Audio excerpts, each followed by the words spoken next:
Hello everyone, my name is Chitra Goswami and this video is for the summary of lesson number 187 and the name of the lesson is Hum Saath Saath Hain Grand Finale. For the first step, you will announce the top 3 winners of the contest, winner 1, winner 2 and winner 3.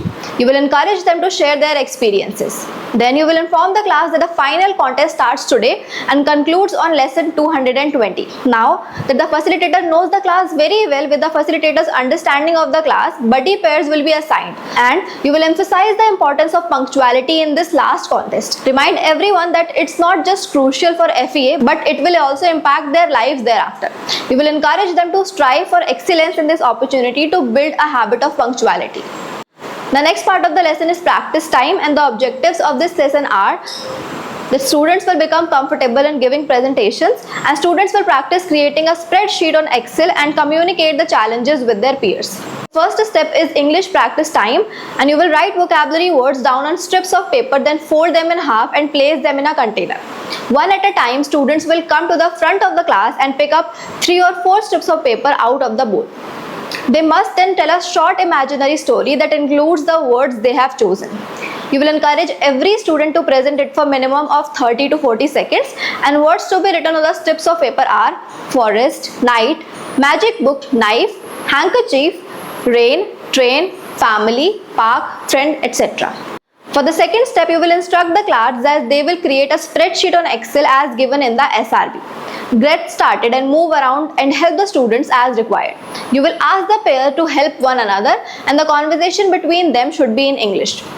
After every 10 minutes, you will ask students to move around and look into the work of another pair. They should talk to them about the challenges they are facing and the progress they have made. At this time, you should vigilantly move around and keep a note of students who are trying hard and those who are still shy to converse in English. Students who finish early, you can guide them to help others and ensure that the conversation is in English. You will help students who require more support. And after the discussion, you will allow the students to continue for 10 more minutes and repeat the discussion activity thereafter. And you can do this as many times as the time allows. The next part of the lesson is following instructions well. Then the objective of this lesson is that students will be able to follow written and verbal instructions accurately and efficiently to complete a task with minimal errors.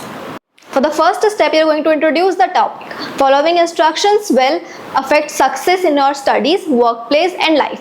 Following instructions in school enables you to learn effectively, do well on tests and achieve higher marks or grades.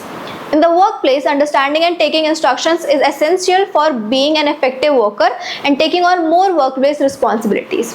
And following medical instructions is important for your health, and in emergency situations, instructions can be a matter of life and death.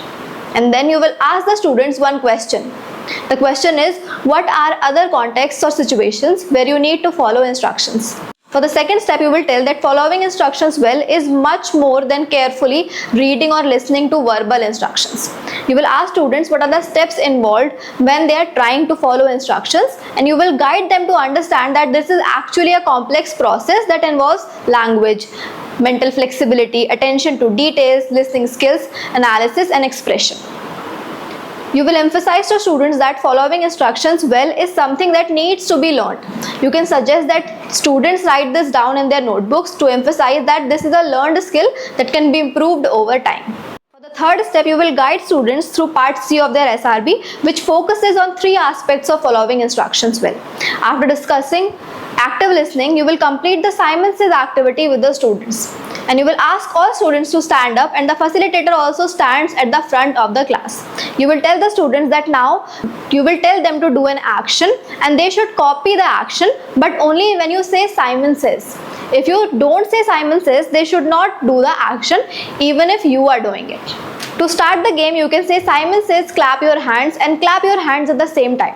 The student should copy your action. Then you can say Simon Says touch your nose and touch your own nose. The student should copy you.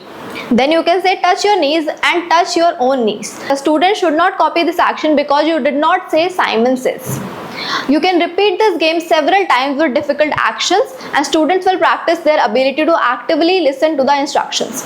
You will reflect on the game with the students and you can ask them the following questions. The first question is, how did you find the Simon Says game? Was it challenging or easy for you? Second question is, did anyone have difficulty following the instructions? What made it challenging? The third question is, how did you determine whether or not to follow the command when Simon didn't say? And the fourth question is, did you notice any strategies that helped you remember to follow only the correct commands?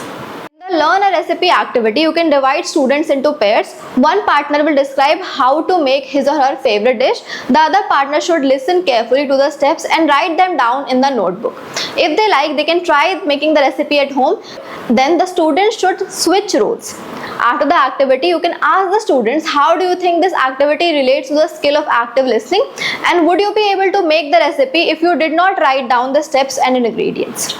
In the origami folding activity, you can ask the students if any of them know how to fold something and teach the rest of the class. If you know how to fold something, you can also teach the class. If you like, you could also find a video on YouTube that teaches you how to fold something and play it for the students.